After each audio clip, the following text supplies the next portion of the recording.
அந்த மாதிரி ஒவ்வொரு கலைஞருக்கும் ஒவ்வொரு பேர் இருக்கு. ஆனா என் பெருமாள் மாயவன் கோபாலகரன் என்ன நினைக்கிறாரு? பழங்காலத்துல ஆளே ஆவறது கிடையாது. பழங்காலத்து ஆமா, என்னதான் இருந்தாலும் இந்த காலத்துக்கு பழைய காலத்துக்கு வித்தியாசம் இருக்கும்ல. கண்டிப்பா இருக்கும்ல. எந்த பொருள் எடுத்தாலும் பழைய காலத்துக்கு இந்த பொருள் இந்த காலத்துக்கு வித்தியாசம் இல்லையா? கண்டிப்பா இருக்கும். மனிதர்கள் நமக்கே வித்தியாசம் இருக்கு. சரி, அதாவது 100 வயசு 150 வயசு 120 வயசு வாழ்ந்து இருக்கான். ஆமா, யாருதான் அப்படி வாழல? 65 பேரு 75 பேரு 20 பேரு ரொம்ப ஆட்டலா இருக்கு. மிஞ்சி போனா 50 வருஷம் தான் வாழ முடியும். நாடு சிலைக்கா அப்படித்தான் இருக்கு. அப்படிங்கும் போது பார்த்து பெருமாள் கோபாலக்கண்ணன் அரக்கன் போகும் வழியாக வந்து அந்த அரக்கன் போகும் பாதையாக வந்து பொழுத மாட்டிக்கிட்டு சிங்கிட்டு சிங்கிடி நடந்து வாரா. அதை பார்த்தா அரக்கன், சரி எடே பெண்ணே, அம்மா வீட்டு 8 மணி இருக்குமடி அம்மா. அம்மா இந்த இறந்த உள்ள காட்டுக்குள்ள ஒருத்தியா போறிய உன் கூட நான் வரவா? ஒரு பெண்ணு போயிடக்கூடாது. அதை பார்த்து பெண்ணுன்னு தான் நினைச்சா அரக்கேன். பெருமாள் என்று நினைக்கிறேன். ஆமா, என்ன சொல்லுகிறான் மாதிரியா? என்ன சொல்லுவாங்க? கேட்க கூடாது. அப்போ அந்த பெண்ணை பார்த்த வல்லரக்க ராஜமன்னன் என்ன கேட்கிறான் தெரியுமா? ஊரு என்னம்மா, பேரு என்னம்மா, பேரு என்னம்மா, பேரு என்னம்மா, பேரு என்னம்மா,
என்று வல்லரக்க ராஜமன்னன் பெருமாளை பார்த்து கேட்கிறாரு.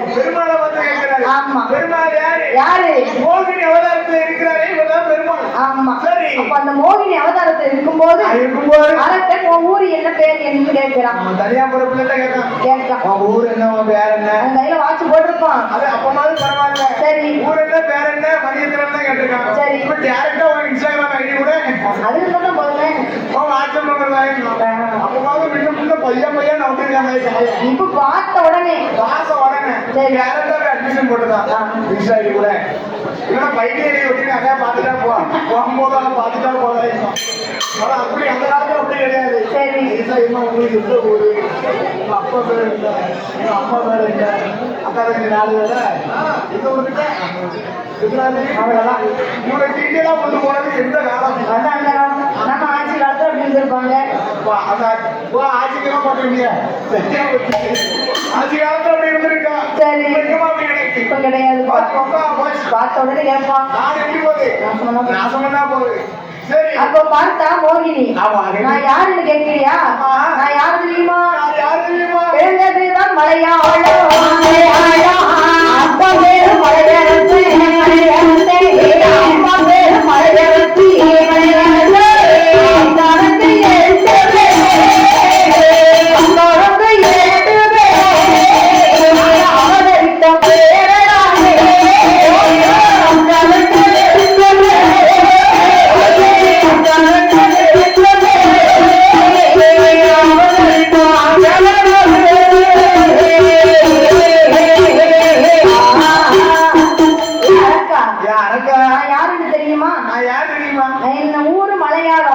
அப்பா பேரு மலையரசன். மோகினி அரசன்கிட்ட சொல்லுறா. எங்க ஊரு மலையாளம், அப்பா பேரு மலையரசன், அம்மா பேரு மலையரசி. நாங்க அக்கா தங்கச்சி 8 பேர் அவதரிச்சோம் கேரளாவில. என்ன அக்கா தங்கச்சி 8 பேர்? 8 பேர். உங்க அப்பா ரொம்ப எடுத்து போயிட்டாரு. அப்படித்தான் நான் நினைச்சேன். அக்கா தங்கச்சி 8 பேர் சொன்னா அந்த காலத்துல சொல்லுவாங்க. என்ன சொல்லியிருக்காங்க தெரியுமா? என்ன 5 பெண்ணுன்னு சொன்னா சரி அரசனும் ஆண்டி ஆயிடுவாங்க. எடுக்காத ஓடு திருவோட்டே எடுத்துருவோம். அக்கா மாதிரி வச்சுக்கிட்டு சரி 5 பேரும் பிள்ளையான பெத்தமுடி சொன்னா நிலம் எப்படி இருக்கும்? திருவோடு எடுக்க வேண்டியதான். கொஞ்சம் பாதி கல்யாணம் பண்ண முடியா, என் பிள்ளைய கல்யாணம் பண்ணி செய்யாமனு சொல்லி அவளை எடுத்து பணத்தை சொல்லி. அப்ப நீ 8 பிள்ளை கேட்டப்போ நான் 8 பிள்ளை கேட்க அந்த காலத்துல இருக்கேன். சரி நல்லா யோசிக்கணும். இந்த காலத்துல 8 பொம்பளை பிள்ளை நினைச்சுக்கோ. சரி ஐயா புண்ணியத்துல 2 கல்யாணம் முடிச்சு 8 பொம்பளை பிள்ளை எனக்கு வந்து நினைச்சுக்கேன். சரி ஆனா மூத்த பொண்ணாட்டியோட அம்மாவுக்கும் இந்த வயல மொட்டை போடலாம்னு மாமியா இருக்கா? மாமியா இருக்கு. ஏன் உனக்கு போட்ட என்ன? நான் ஊருக்குள்ள விட்டு போறோம்டா. அதனால அந்த காலத்துல அவனுக்கு நிறைய சேர்த்து ஜங்கடம் பார்த்துக்குவோம். சரி இப்ப வருஷம் 8 பிள்ளை இருக்க பத்தில ஆமா 1 தங்க 2 தங்க 3 தங்க 4 தங்க 5 தங்க 6 தங்க 7 தங்க 8 தங்க தங்கத்தையே உங்கள்ட்ட தாரேன். தங்கத்திலே பேரை விட்டு முடிச்சிடணும். சரி அது ஒரு விஷயம். ஆமா ரெண்டாவது விஷயம் என்ன தெரியுமா? என்னப்பா? நீங்க 6ஆம் வகுப்பு விடுதி கேட்டாங்க. சரி இதே மகளிர் தினத்தன்னைக்கு இங்க கேட்டாங்க பார்த்துப்போம். ஆமா நம்ம இங்க மட்டும்தான் வர முடியுது. சரி நாகர்கோவில் பக்கம் வந்து போன வச்சு, கன்னியாகுமரி பக்கம் வந்து போன வச்சு, ஒவ்வொரு பக்கம் வந்து போன வச்சு நம்மளால போக முடியல. அதனால் தாங்க கூட வருவது என்ன என்று கேட்டீங்கன்னா என்ன 8 வில்லு செட்டு ஆரம்பிச்சு வச்சிருக்கோம். 8 பேருக்கு ஒரு செட்டு, 8 பேருக்கு ஒவ்வொரு செட்டு வில்லு செட்டு ஆரம்பிச்சு ஓடிச்சுரம் தான். அப்ப அவாண்டு சுத்தி சுத்தி 8 செட்டுல ரவுண்ட் அடிக்கும். நம்ம இந்த 8 செட்டு முடிச்சு எப்படி இருக்கும்? கையில பிடிக்க முடியாது, முடியவே முடியாது. ஆமா சரி அப்ப நான் பார்த்தா ஆமா இப்ப வல்லரக்கே கேட்கிறான். ஏ மோகினி, அம்மா மோகினி 8 பிள்ளையும் கேட்டு சொல்லுறியே. அக்கா வந்து முடிஞ்சுட்டா முடிஞ்சுட்டா கல்யாணமா? கல்யாணம் 8 பேருக்கு முடிஞ்சிட்டு யார் யார் தெரியுமா? அவன் முதலாவது பிறந்தவன் ராஜி அம்பாளையும்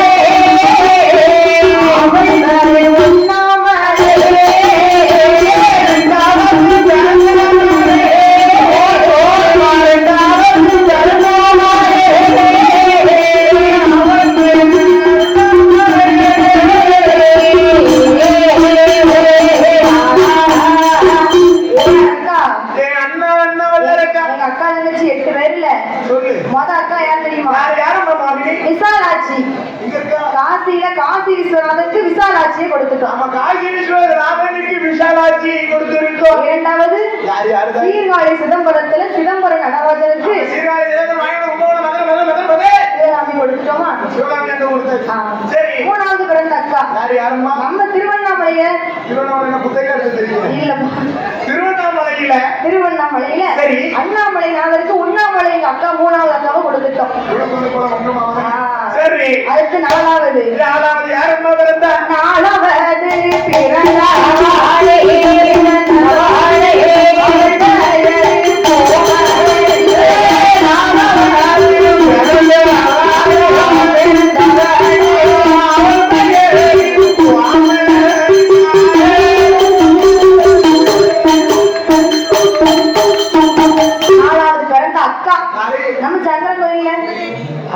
நம்ம சங்கரன் கோயில்ல சொல்லி போட்டா கிடக்குப்பா. தாத்தா பணமா சொல்லு நீவாட்டு நம்ம சங்கரன் கோயில்ல. நம்ம சங்கரன் கோயில் யார் இருக்கா? நம்ம கோயில். நம்ம கோயில் அப்படி சொல்லு. சங்கர நயினாருக்கு ஓ அப்படியா? கோமதி ஆவட. வா வேற ஏதாவது? ஆமாப்பா. அல்லாஹ் வச்சிருக்கான் பேரு மாமடி ஆவட. சரி 4வது அக்கா நாங்க கொடுத்துருக்கோம். சங்கடத்தை எல்லாம் தீர்ப்பதற்கே இருக்கிறான் சங்கர ஈஸ்வரன். ஆமா அவருக்கு கொடுத்துருக்கோம் கோமதி ஆவட கொடுத்துட்டோம். நம்ம கோமதி 5வது பிறந்த அக்கா யாரும்மா? குச்சாலத்துல. குளிக்க சொல்லுங்க இடம் குச்சாலம். கொப்புல குரங்காயா இருக்கும். இந்த அக்காலத்தை பத்தி பேசிட்டு குரங்க பத்தி பேசிட்டு குரங்கு வருதா? குரங்கு கிடையாது. குச்சாலத்துல சரி குச்சால நாதருக்கு குலல்வாய்மொழி அக்கால கொடுத்துட்டோம். குலல்வாய்மொழி அம்மால கொடுத்துருக்கோம். ஆமா. 6வது பிறந்த அக்கா பாவநாசத்துல. அந்த பாவத்தை எல்லாம் பார்க்கறதுக்கு இருக்கானே பாவநாச ஈசனுக்கு. பாவநாசி ஈசனுக்கு எங்க அக்கா உலகமால கொடுத்துட்டோம். உலகமாக தான் கட்டி கொடுத்துருக்கோம். சரி 7வது பிறந்த அக்கா யாரம்மா? காந்திமதி. நம்ம திருநெல்வேலி. அத சொல்லு. நம்ம திருநெல்வேலி ஏத்துக்கலாம். நம்ம மாவட்டத்துல சரி திருநெல்வேலியில டவுனு நெல்லையப்பர் நடராஜனுக்கு. திருநெல்வேலி டவுன்ல கொடுத்துருக்கு. சரி நெல்லையப்பனுக்கு. ஆமா. காந்திமதி. அவன் காந்திமதி அம்மால அங்க கொடுத்துருக்கோம். 7 பேர் 7 இடத்துல பெட்டி கொடுத்தாச்சு. நான் 8வது பெண் பிறந்த நான் எட்டி பார்த்த இடமெல்லாம் கட்ட மண்ணு. நான் பூத்த நட்சத்திரம் என் புருஷனுக்கு ஆகாது. நான் ஆளான நட்சத்திரம் என் ஆளனுக்கு ஆகாது என்று சொல்லி என்ன ஆளான நட்சத்திரம் ஆளனுக்கு ஆகாதான். என்ன ஆண்களுக்கு பிறந்த ராசி பெண்களுக்கு மூத்த ராசி. மூத்த ராசி. என்ன எந்த நட்சத்திரத்துல பூத்தா? உத்திர நட்சத்திரத்துல பூத்தா. உரியில தொங்கும் தாலி. பாசம்ல நோடு தொங்கும். கசகசன்னு வருதுல்லப்பா. கழட்டி வச்சுக்கிடுவோம். சரி சரி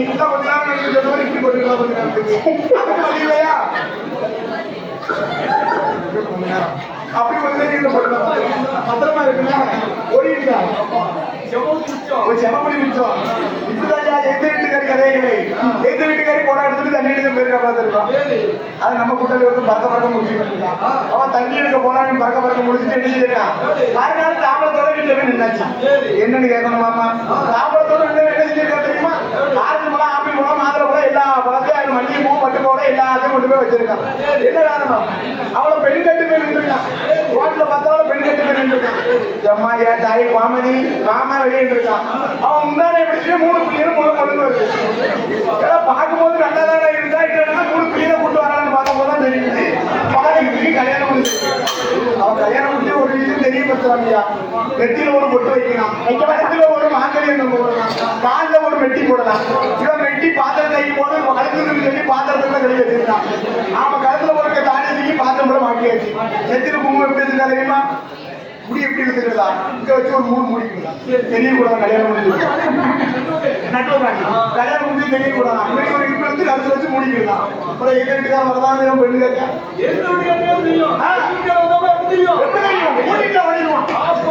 சரி தெரியல தெருவாங்க. அப்ப சொல்லுதா மோகினி. நாங்க அப்ப போச்சு மேல ரெடியா பேசுவோம். சரி காலேஜ் போட்டோம். நான் 8வது வந்து இருந்தேன். நான் எட்டி பார்த்த இடமெல்லாம் கட்ட மண்ணு. கால் வச்சு இடமும் கட்ட மண்ணு. என் ராசி சரியில்லைன்னு சொல்லி யாருமே பெண்ணு கேட்கல. போய் இருக்கப்போ எங்க அப்பா ஒரு சுயவரம் வச்சாருப்பா. சுயவரம்னு சொன்னா அதாவது திருமணத்துக்கு இப்படி நின்று மாலை எடுத்து எடி வாங்கலாம். யாருக்கு சுயவரம்லாம் இருந்திருக்குமா? சரி சுயவரம்னு சொன்னா ஊர்ல பெரிய இளவட்டங்கள் கிடக்குமா? சரி அந்த இளவட்டங்களை எத்தனை திரும்ப 40-50 திரும்ப தூக்கி போட்டோம்னு சொன்னா அந்த பிள்ளைய கல்யாணம் முடிச்சுட்டு போவாங்க. அதான் அப்பம்பா அதே போல ஒரு சுயவரம் வச்சிருக்காங்க. சொன்னா நிக்கும் போது நான் கல்யாணம் முடிக்கணும் ஆசை இருக்கோ அவங்க அந்த கூட்டத்துல வந்து நின்னுக்கிடலாம். ஓ பெண் கையில தூக்கி என்ன கொடுப்பாங்க? மாலை கொடுப்பாங்க. சரி. அந்த மாலையை சுருன்னு தூக்கி போடும்போது அது யாரு கழுத்துல போய் விழுதோ அவன் தான் உங்களுக்கு ஹஸ்பண்ட். யாராவது கழுத்துல ஒண்ணாதான் அவன் தான் ஹஸ்பண்ட். அவன் விதி ஆண்டவர் அது அப்படி ஒரு செய்யவர் ஒன்று. அப்படி இல்லைன்னா சஸ்பெண்ட் பண்ணிட்டு போயிட்டே இருப்பாங்களாம். ஏன்னா அப்புறம் கிளம்ப வச்சு கற்றுக்க முடியாது. ஐயோ சின்ன பையன் மறுக்க மாட்டாங்க.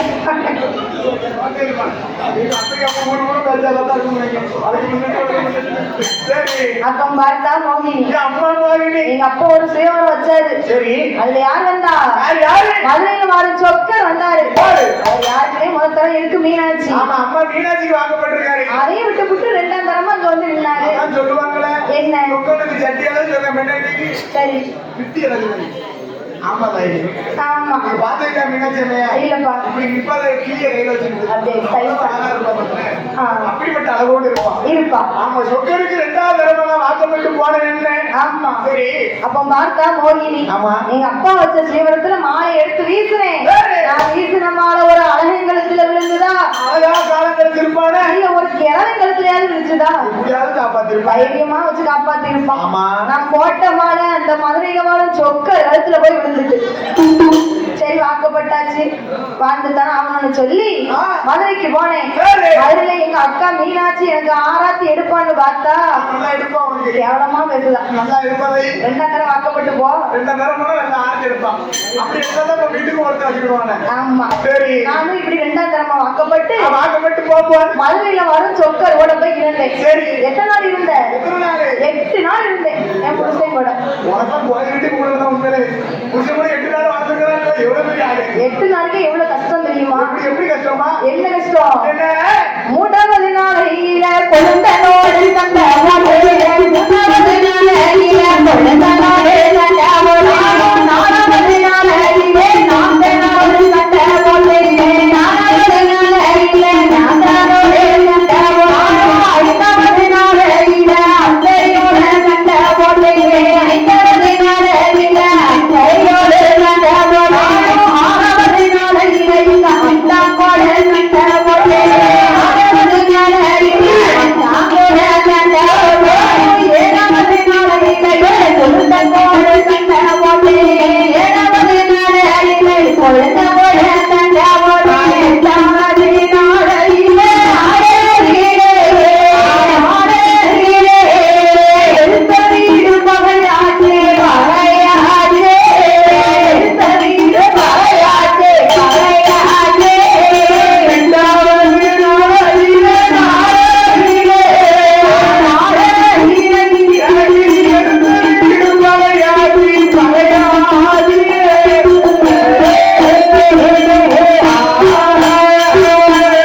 அண்ணா வல்லரக்கா அம்மா பாகினி. மதுரையில வந்து சொக்கருக்கு 2ஆம் தரமா வாக்கப்பட்டு போனேன். சரி. 3வது நாளையில மூத்த கொழுந்தங்கோட சண்டை போட்டேன். 4வது நாளையில என் நாத்தனா கூட சண்டை போட்டேன். 5வது நாளையில என் அத்தை கூட சண்டை போட்டேன். 6 நாள் ஆச்சு என் அத்தா கூடயும் சண்டை போட்டுட்டேன். 7 நாள் ஆச்சு இளைய கொழுந்தன் கூட சண்டை. ஆமா. 8வது நாளையில எடுத்த வீடே பகையா போச்சு. நான் பூந்த நட்சத்திரத்தை பாத்தியா? அரசன் கூட 8 நாள் தான் வாழ்ந்தேன். ஆமா. ஆனா அந்த நட்சத்திரம் என் ஆளனுக்கு ஆகவில்லை. ஏன்னா உத்தர நட்சத்திரத்துல பூத்திருக்கல அதனால. ஆமா. அப்ப மதுரையை வாழும் சொக்கர் கூட சும்மா இருக்கணும். என்ன சண்டைக்கு வந்து என்ன செய்வான்? வீட்டுல வீட்டு முன்னாடி அடுப்பதுக்கு வச்சுக்கிடுதா வச்சுக்கிடுவா. ஒரு பொரியாணி போட்டுக்கிட்டா. சரி. 4 மண்ணை போட்டு வச்சுக்கிடுவா. மண்ணை போட்டு வருவா.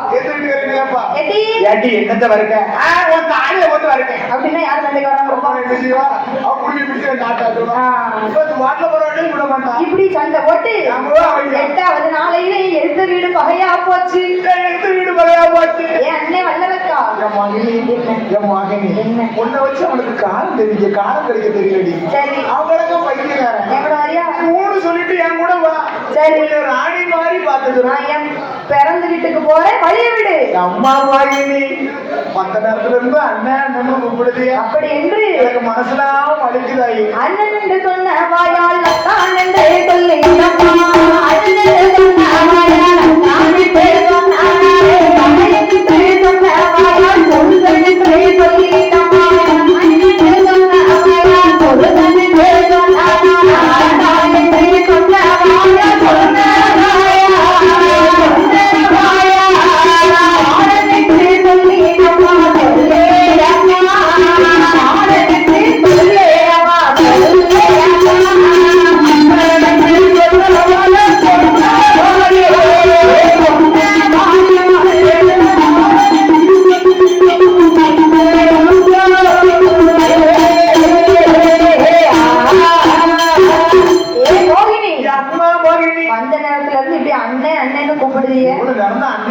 அண்ணன்னு சொன்ன வாயில ஒரு வார்த்தை அத்தான்னு கூப்பிட, ஒரு வார்த்தை அத்தான்னு சொன்னேன். மாமானாட்டு சொல்ல, என்னத்த அத்தா பாயுமே எம்மா ஒரு வார்த்தை அத்தான்னு கூட்டு போ. சரி, மனசுலாம் வலிக்கு வலிக்கும்ல. மத்த நேரத்துல பிரதர் பிரதர்னு கூப்பிடாங்க. சரி, ஏங்க வாங்க போங்கன்னு பேசு.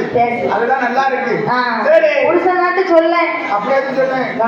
கோழி கும்பிடு போடுவேன். கும்பிடு போடுது. அம்மா அம்மா ஏ மோகினி, நீ மதுரையில் வந்து சொக்கர் கூட தானே சண்டை போட்ட, ஏன் கூட வாரியா? என் கூட வந்தேன்னு சொன்னா. சரி, அவ்வளவு அழகா இருக்கும். அழகா பாத்துக்கிட்டேன். வாழ்க்கையே இன்பமா இருக்கு. இன்பமா அம்மா மோகினி. ஏ வல்லரக்கா, உன் கூட வர வந்துருவேன். சரி, உனக்கு மூத்த தாரிகாரி இருப்பாள்ல. என்ன நீ ஒரு வார்த்தை என் கூட வாரேன்னு சொல்லி. சரி, வாழகத்தி அம்மிட்டு தூக்கி போட்டு கொண்டு போடுவேன். அதுக்கு வழி இல்லையா? சரி, கண்ண கட்டி கடல்ல ஆடுவேன். உன்னை கண்ட உடனே அதை கொல்லணும்னு தோணுது. ஆமா, என்ன செய்ய நமக்கு தவிர நம்ம ரெண்டு பேரும் ஒன்னா வாழணும். ஒன்னா இருக்கணும். நீ வந்தேன்னு சொன்னா உனக்கு நான் என்னெல்லாம் தருவேன் தெரியும். என்ன எல்லாம் தருவேன் தெரியுமா? என்னம்மா மதுரை உள்ள மல்லி போவா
திருநெல்வேலி அல்வாத்தாரே, திருப்பதி கட்டுத்தாரே. அப்படி மணப்பாறை முறுக்கு வேணுமா? சரி, வேற ஸ்ரீவில்லிபுத்தூர் பால்கோவா வேணுமா? அது மட்டும் பத்தமட பாய் தாரே. சரி, ஆத்தூர் வெத்தலை. நம்ம ரெண்டு பேருக்கு காவல் எங்க இருந்து வரும்? ராஜபாளையத்துல இருந்து நாய் வாங்கிட்டு வரேன். நாய் வாரேன். அது மட்டுமா வாங்கினி? என்ன என் கூட வந்து சொன்னா? சரி, கோயில்பட்டி மண்ணு தாரேன். கோயில்பட்டி மண்ணா? கோயில்பட்டி மண்ணு தான். கடல் முட்டை கிடையாதா? ஒரு லோடு பட்டி முட்டிதான். ஒரு திருப்பதி லட்டு. ஆமா. சரி, உனக்கு கை பிடிக்க தோழி பெண்ணு, கால் பிடிக்க தோழி பெண்ணு. சேலை கட்ட மட்டும் நான் வருவேன். சரிதான், நல்லா தான் இருக்கு. சேலை கட்ட நான் வரேன், பூ முடிக்க நான் வரேன். நீ என் கூட மட்டும் வா. சரி, அவங்க கூட வந்தேன்னு சொன்னா. சரி, ஆமா, ஒரு ராஜா. சரி, சரி, அம்மா மோகினி. மோகினி, நீ மூத்த தாரிகாரி இருக்கான்னு பயப்படுத்தியா? நீ வா. சரி, நான் அவளை கொன்றுவேன். ஏ அண்ணா, நான் உங்க கூட வந்துருவேன். மூத்த தாரி கூட போக மாட்டேன்னு எனக்கு ஒரு சத்தியம் பண்ணி கொடு. அம்மா, என்ன? சத்தியம் தானே? சரி. இப்படி சொல்லியிருந்தா அப்படியே அரை சத்தியம் பண்ணி விட்டு அரை பொண்டாட்டி ஆக்கியிருப்பேன். நல்லா ஆக்கியிருப்பேன். பாதி சத்தியம் பண்ணி விட்டு பாதி பொண்டாட்டி ஆக்கியிருப்பேன். ஏன் அம்மா வாங்கி சத்தியம்னு சொன்னா சும்மா சத்தியம் இல்ல. சரி. உன்னோட ஆள்காட்டி விரல் எடுக்கணும். சரி. தலையை 3 தடவை சுத்தணும். சரி. திருப்பார் கடலிலே சென்று முங்கி ஆமா கரையோர வந்து தொடணும். அடேங்கப்பா உன் திறத்து ஏப்பா அந்த சத்தியமா ரொம்ப கஷ்டமா இருக்கும் மகனே. சரி. நான் கூட இருக்கிற பிள்ளையாரு எனக்கு என்ன? அவர் மேல போயிட்டோம். அவர் என்னமா வந்து நல்லபடி இருக்கிற வேலை புருஷன். சரி. ஏமா அது முத்தமி இருக்கமா அவன் மேலே போட்டுட்டா இது வேண்டாமா? வேண்டாம். அப்போ நினைச்சேன் அம்மா யாரு மேல வேணும் உனக்கு சத்தியம்? நான் கேட்ட சத்தியம் மட்டும் எனக்கு வேணும். சரி. ஆள்காட்டி விரல் எடுத்து உன் திறத்துல வச்சு ஆள்காட்டி வேலை கொண்டு ஆமா சரி மூத்த தாய் கூட போக மாட்டேன் ஓ அவன் அப்படின்னு ஒரு சத்தியம் கேட்டேன். அவன் அந்த மூத்த தாரி கூட போக மாட்டேன்னு சொல்லி உணர்ந்தது ஆள்காட்டி வேலையை கொண்டு ஒரு தொட்டையில தொட்டு சத்தியம் செய்து. ஆனா அரக்க ஆண்டவன் கிட்ட வாங்கின வரம் என்னது? என்ன வர என்ன ஆள்காட்டு விரல் எடுத்து யார் திறத்துல வச்சாலும் திறத்து வெடிச்சிடும் சரி அப்படின்னு வரத்தை வாங்கியிருக்கான். அவன் வரத்தை வாங்கியிருக்கான். வரத்தை எல்லாம் மறந்துட்டான். என்ன செய்ய பெண்ணு 6 அடி பெண்ணை பார்த்தா 50 அடி மனசுல எல்லாமே மறந்து போவாங்க. பெண்ணுன்னு தான் நினைச்சா பெருமாள் என்று நினைக்கிறேன். நினைக்கிறேன் மங்கை என்று நான் நினைத்தான் மாய கண்ணன் என்று நினைக்கிறேன். அவன் நினைச்சிருந்தா நமக்கு வந்திருக்க முடியாது. கண்ணி பெண்ணு நினைச்சான். நினைச்சானா கண்ணபுரான் என்று நினைச்சானா? நினைக்கலையே நினைக்கலையே என்று சொல்லி சரி. நான் உனக்கு சத்தியம் பண்ணி தாரேன் சரி. என்று அரக்கனவன் சொல்லிக் கொண்டிருக்கும் போது சொல்லி கொண்டிருக்கும் போது சந்தன மல்லிகையில் தோழி கட்டி போனே தாயை நீரன் வளரே தாரேலோ வீதிவிட்டு பாண்டு சொல்லுறே நீரன் வளரே தாரேலோ இந்த உலகையோடு தாய்ந்து செல்லக்குள்ள நாடுங்கே கவலைக்க வேணாமா கண்களெல்லாம் சந்தன மல்லிகை தோழி கட்டி போனே தாயை நீரன் வளரே தாரேலோ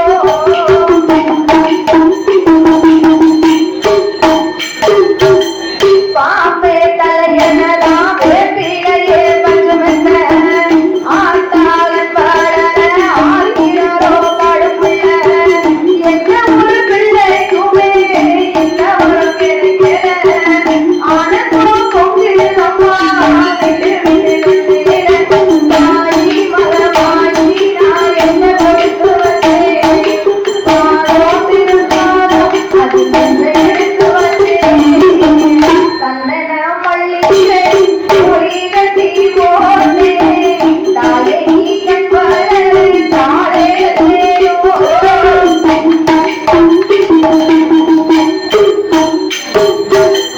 ஒரு வாய் சோறுனக்கு ஊட்டி விட்ட வேளையில ஒரு கோபத்தி அடக்கி உனக்கு பாடிரத்தில உனக்கு கருத்தறியே ஒன்று எடுத்துறடி அனநாசி பார்த்தேன் போக்கு நீங்க வந்தரடி தானே நீயே நெஞ்சில் தங்கி விடு போகும் வழியாகும் நீ எங்களை உடையிலே சந்தன மல்லிகை தோழி கட்டி போனே தாயே நீகன் வளரே தாரேலோ தாயே நீகன் வளரே தாரேலோ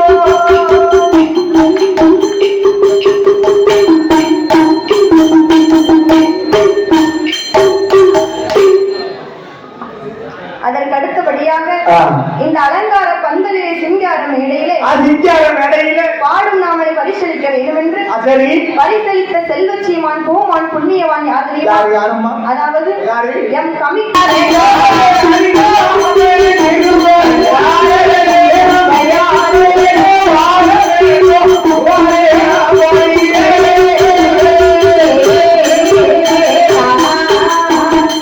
பார்த்தான் வல்லரக்கன் ஆண் என் பெருமாள் கோபாலக்கண்ணன் கேட்ட சத்தியத்தை செய்ய வேண்டும் என்று சத்தியத்தை செய்ய வேண்டும் என்று திருப்பார் கடலில் சென்று 10 முங்கு முங்கி கரையோரம் வந்து கிழக்கு முகமாக நின்று கிழக்கு முகமாக நின்று ஆழ்வாட்டி விரலை எடுத்தான்.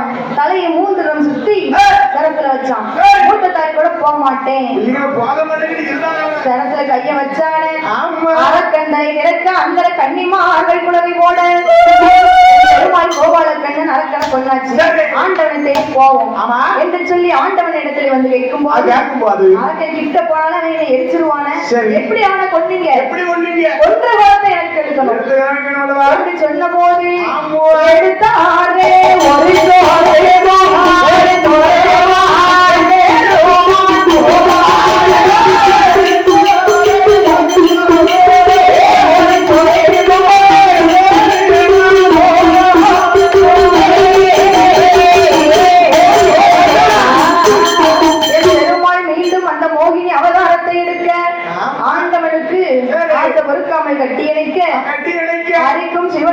ஹரிகர புத்திரனாக ஆமா கைலாச நாதராக சரி இப்படி எப்படி வந்து பிறக்கார் தெரியுமா? எப்படி அம்மா வந்து வரைக்கும் ஏங்கி மையா சோறு மகாதேவ